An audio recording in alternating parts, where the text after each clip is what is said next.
Sleek Sensations, welcome to the legendary Algarve Sports Festival, where we celebrate the fun in the sun as 8 different sports take center stage in the stunning Algarve region of Portugal in 2026. That's right. June 5, 6, and 7 teams from around the world will gather to compete, connect, and create unforgettable memories through netball, golf, tennis padel, lacrosse, beach hockey, beach tennis, open water swimming, and rugby sevens. I'm Dallen Stanford, Algarve Sevens ambassador and commentator, and today we're featuring one of my favorite Sevens programs, Guerrilla Rugby, hailing from the great state of Texas. Joining us is Jim Reed, better known as Pinky, one of the hardworking driving forces behind the colorful Guerrillas. Welcome, Jim. Oh, glad to be here, Dallen. Always a good time to chat with you. Listen, rarely does someone outweigh me when it comes to colorful outfits. So well done, you. 1-0 so far. That's what we come to expect. Listen, I want to touch on Guerrilla Rugby. You guys took part in the Algarve Sevens last year for the first time. What were your overall impressions of the event? Oh, well, from the very minute that I actually reached out to those guys, it was just class act. We sent out an initial email, just didn't even know what it was going to look like. And then from there, just their professionalism and staff made it easy taking the team over there.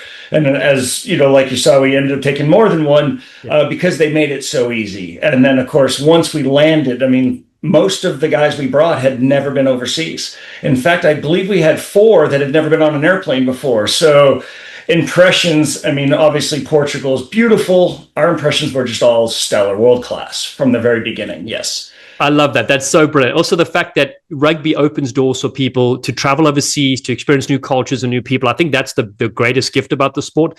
And then let's talk about this one, because the Algarve is different, the sports festival. So how was this event different than other maybe rugby-focused tournaments that the Guerrillas have played in? Well, I think for the first thing that you'll notice is that as an elite level tournament, they found a really good balance between focusing on elite level play and the recreation and the social aspect of the sport. It didn't detract at all from the elite. Because a lot of times those social tournaments, it's kind of, too social. Whereas this, I think they found that perfect balance where the elite guys really felt like they were a part of a festival and can enjoy it. And then in the open guys, it was just a great atmosphere. And I think it all really goes down to that tournament staff and yourself promoting it as well and getting the right people there. I appreciate that. And it is great because they have the, beach opening ceremonies, kind of thing where everyone gets together, and then an after party as well on the beach. It's just a wonderful setting. So let's talk about that. What do you enjoy most about the location and the overall vibe? Well, first, you're not going to get a pitch much closer to the beach than that. And what a beach, I've been all over the world, and I've seen multiple beaches, and just this thing is just wide and goes on forever, and it's beautifully pristine. And that's just, the surroundings. The weather is great. You look over the water and you see Spain. But then really where I think it kind of blows up for me is just the amount of athletes from all those different sports, everybody just sitting there and just wanting to exchange kind of cultures, like you're saying, stories. And then again, the different sports too. So you're getting to meet different kinds of athletes, and it's just kind of a really unique focus. It's not the same catch you see every tournament. Yeah, I love that. The multi-sport aspect to me is fascinating because you're right. People then watch other sports and get intrigued, and you've got more fans tuning in, which is so great. Now, you and I have connected over the years as well with Guerrilla Rugby. You've competed at the prestigious Rugby Town Sevens in Glendale, Colorado for a number of years. What was the original vision behind creating Guerrilla Rugby, and what are the goals to continue to drive this program forward? Well, I guess the original goal was, Mickey was coaching a high school side. And we were really looking to just we had a good group of young guys that we just wanted to kind of test their mettle, and there wasn't a lot of offerings locally. So we just opted to hey, we're just going to throw a team together and let's head out to Vegas. And that was back when the HSBC was in Vegas and they had that big LVI tournament. We took 8 kids and we entered into an open bracket. Of those, the U18s, we had 4 that were actually qualified for U16s. And we ended up, coming out 5th in that tournament in the open. And then we decided to hit another tournament, and we had more kids next time. And it just seems to have kind of gone from there. So I don't think we actually started with this in mind. It was really just, hey, we got 8 kids that need to play higher levels.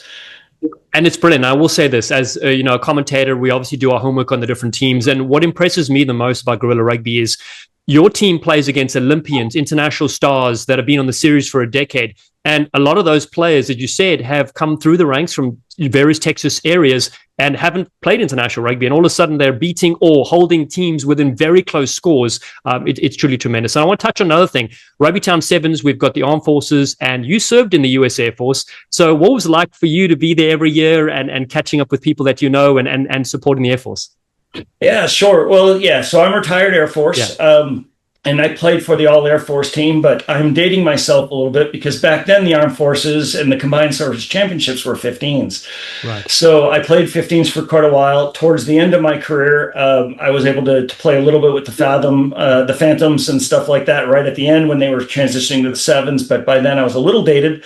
But I will tell you that I really wish that during my playing days, I had a stage like Rugby Town that we could have shown. And the one thing I wanted to let fans know, and it crushes me, because when they see the services out there competing, and then of course we get these wonderful elite athletes to come follow them. These guys are performing at such a high level and defending our country at the same exact time. Our elite athletes, that they got one job. And so when you look at it through that lens, what they've done with Air Force Rugby, I'm just very, the staff and everything. Yeah, it's just, I still stand up really proud when they're playing. So that's amazing. So special. I will say again, as a commentator, reading the bios, it is mind blowing, as you said, what, they do to serve around the world and are stationed on active bases and coming back to play this tournament. So it is really literally putting themselves on the line in their day and then coming and play a bit of rugby here and there. And they're tremendous at it. Like the Air Force in the final every year, it's within a try or two against, let's say, the Army for the most part. No, it's remarkable. All right, switching back, looking ahead, what are some of the plans for this year for your sevens group? Well, so we do a lot with the youth, and so we have like 9 camps scheduled for this spring, along with the tropicals and NAIs and the high school nationals and stuff like that from our youth programs, and really wanting to grow that. And for anybody listening, the goal of us for the youth side is to put a ball in every kid's hand that wants one. American players need more minutes. We need to be playing in backyards. And so just trying to give all those opportunities, that's really one of our biggest focuses this year. And more direct onto our men's side, obviously we have the other invite to Rugby Town again. So that is definitely on our radar. We are taking a developmental side and running a summer sevens program. And then, of course, right before we head to the Algarve, we want to make sure our elite guys are battle tested. So we are hitting London for the summer social. Oh, that's brilliant. That's great. Yeah, what a tour. First London and then Portugal. And listen, if anybody wants to get involved and join the Traveling Gorillas, any age, we've got women's teams, men's teams, youth as well, where can they find out more information? Well, so we're really working on our website right now. So I'm going to probably push everybody towards either to our socials, either our Instagram or to our Facebook.